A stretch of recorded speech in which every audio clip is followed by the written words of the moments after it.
Men nima o'ylantiradi? Yassam anday. Shu cho'ntagida qolib ketgan deyman. Shu yerda.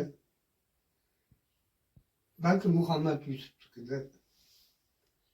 Ona degan bosmadan chiqmagan she'ri bor. Aytib qo'ying odamlarga, Samarqandda endi payqam qilmasinlar. Orzulardan birak mol dunyom yo'q. Pul so'rab eshigimda turmasinlar.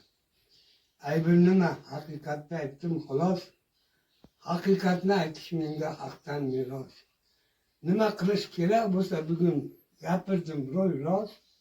So'ng ortimdan kulmangizlar. Bizda yot do'stim yo'q, yot qanim yo'q. Dilim sotdim, vicdanimni sotganim yo'q. May ichib olib ko'cha-ko'yda yotganim yo'q. So'ng qo'lim bilis qilib ko'z takmasinlar. Bu dunyoga mehmonmiz-ku bilishsin-da. Mehmonligimiz qadrin qilishsin-da.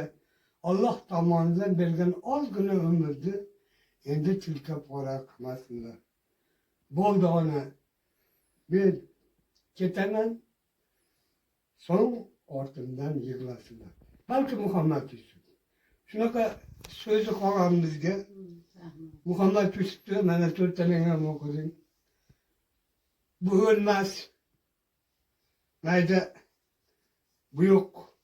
Ozod sharafiddin gaz qatimdan qo'yilgan bor. Bu anjalik bo'lganligi uchun bunga ko'z tegdi. Shunaqa eskitdan gap bor. Shuning uchun yosh ketdi. Bu yigit baribir abadiy abad qoladi.